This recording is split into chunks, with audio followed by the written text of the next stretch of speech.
Hi, welcome to Take a Notion. Today we are talking chain piecing. These are pieces that I have cut out for my double wedding ring quilt. I don't suggest you try to cut these pieces out by hand because they are got to be very precise in precise angles. Now I know you're probably going to say, but how did you get them so precise? Well, I got them so precise because I used my AccuQuilt Go cutter, and I have, there's 2 dies for the pieces for this quilt, and I used those, and that's how I got my pieces so precise. And it's been very, very, very nice to be able just to sit down and sew the pieces and have them all line up the way they're supposed to. Now, I have all my pieces for the one side of the ring lined up here on my left. I am using a Juki TL2000QI sewing machine, which I highly recommend. It has an automatic thread cutter down here on the foot pedal that automatically cuts your thread for you at the end of a seam. You just have to step on the pedal at the bottom. It's got a knee lift. You can lift the presser foot up. So hands-free sewing. So let's get started. So it starts with a green block. I take the next one and I lay it down, and I'm going to line it up right like that. I'm going to lift the presser foot with my knee lift. I'm going to start sewing. I'm going to back stitch. So all the way down, back stitch, and I'm come to the end. Now I'm going to do what's called chain piecing. That means I'm going to be able to do 5 of these arcs at one time. I'm going to put another set like I just did. Lift the presser foot. Continue sewing.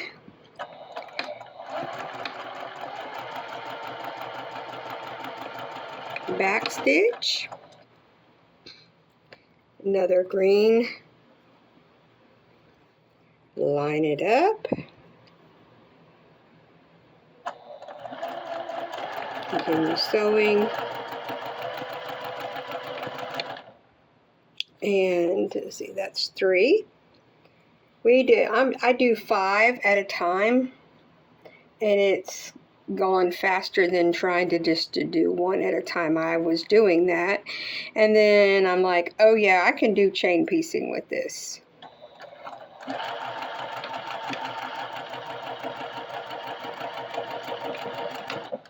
One more section.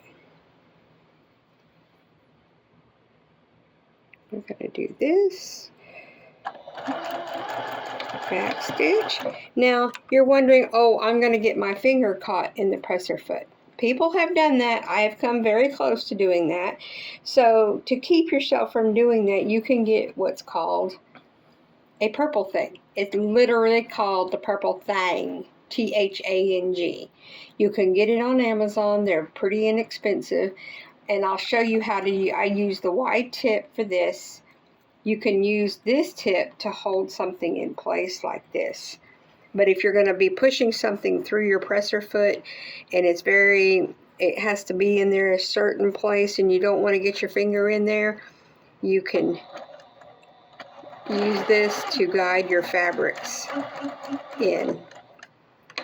Now, I'm going to show you the automatic thread cutter. I'm pushing the back of the foot pedal, lift, and come down. That's a great feature of this machine. Another feature of this machine, you can run a bobbin without having to disengage things down here. On most machines, you have to completely stop sewing, unthread your machine to run a bobbin.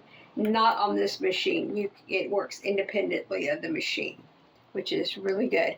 It also can lower its feed dogs, which are these underneath the presser foot. Those are called feed dogs. And you can lower them, raise them and lower them.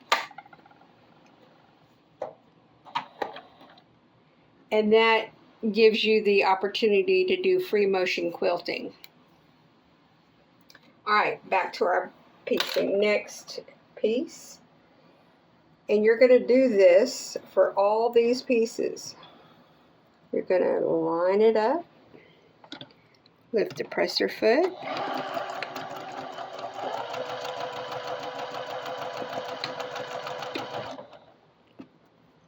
I encourage, if you're a beginner, I would encourage you to use a Purple Thang until you get familiar with your machine and you don't sew over your finger.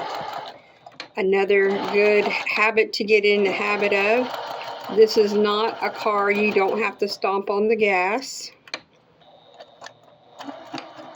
When I first started sewing when I was 12, I was a speed demon on the sewing machine. Stomp to stop, but I now have developed patience and which is a big thing for me. And my husband's chuckling at me. You just line this, you'll see right here, you'll see those little arrows sticking out. That gets cut on the AccuQuilt block.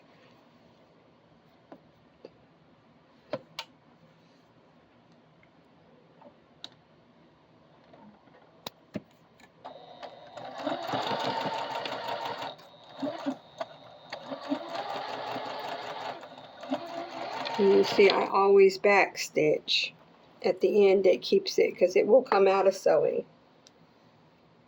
I've had that happen many times. And with fabric, you got to make sure you don't get two pieces. I've gotten two pieces this evening sitting here sewing, and I had to completely rip open the seam and redo it. Another good tool to have for beginners, you're going to want a good seam ripper. Keep it handy. And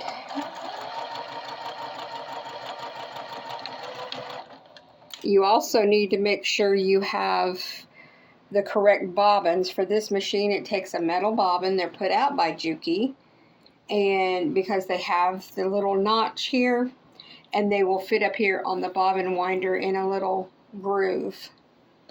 So you need to make sure you have the right tools for your right machine. Also, and I'll put links to these stuff in the description box, you'll need sewing machine needles, and they are not all the same. There are different sizes. This is a 1490. It's a little bit finer needle than 8012.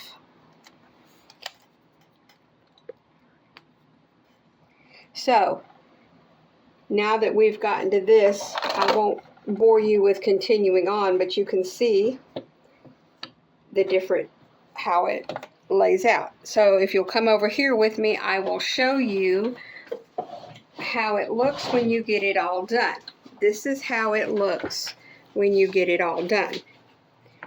And then you'll just take your scissors and you'll cut them apart. Be very careful when you cut them apart because you can cut into your fabric. Just take your time, cut them apart, like so. The supervisor's back.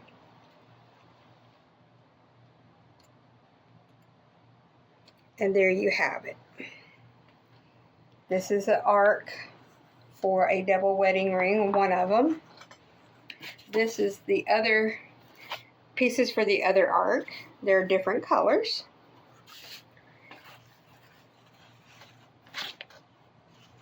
Here, I was going to show you what the other arc looks like. Here is one completed. You end up sewing it together with this in the middle between the two arcs. And I will show that later on when I get to that point. So, God bless and have a wonderful evening, and thank you again for watching us.